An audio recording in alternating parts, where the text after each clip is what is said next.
আসসালামু আলাইকুম ওয়া রাহমাতুল্লাহ। সিলেটবাসী ভাই বোন সকল আপনারা ভালো আছেননি? বহুত দিন পরে একটু সিলেটি মারতাম পারলাম, এতদিন খালি বাংলা মারতে হয়েছে আমার। আপনারা সকল ভালো আছেন? আলহামদুলিল্লাহ, আলহামদুলিল্লাহি রাব্বিল আলামিন, ওয়াসসালাতু ওয়াসসালামু আলা রাসূলিহিল কারীম ওয়া আলা আলিহি ওয়া সাহবিহি ওয়া আহলি বাইতি আজমাইন। আল্লাহ তাবারক ওয়া তাআলা শুকরিয়া আদায় করছি, যিনি আজকে আমাকে এখানে দাঁড়ানোর তৌফিক এনায়েত করেছেন। আলহামদুলিল্লাহ।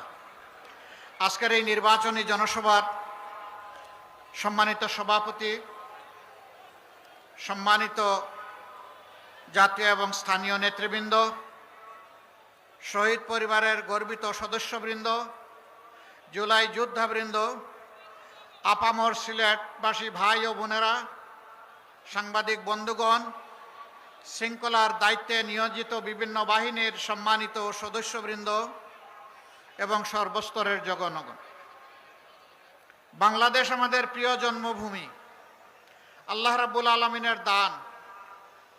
সিলেটকে বলা হয় বাংলাদেশের আধ্যাত্মিক রাজধানী। এখান থেকে কয়েক গজ দূরে আছে হযরতে শাহজালাল ইমানি রহমতুল্লাহ আলাইহির মাজার। আমরা তার উত্তরসূরি। তিনি এসেছিলেন অন্যায়ের বিরুদ্ধে, জুলুমতন্ত্রের বিরুদ্ধে, তৎকালীন ফ্যাসিবাদের বিরুদ্ধে তলোয়ার হাতে নিয়ে এসেছিলেন।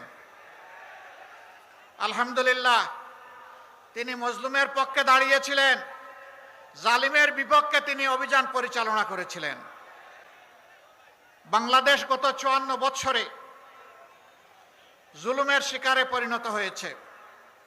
আলেম ওলামা, রাজনৈতিক দলের নেতৃবৃন্দ, ছাত্র, শিক্ষক, সাংবাদিক, সুশীল সমাজের সদস্য, সাধারণ শ্রমিক, কৃষক, মেহনতি মানুষ, কামার কুমার, তাঁতি, জেলে, কেউ এই জুলুমের হাত থেকে রক্ষা পায়নি।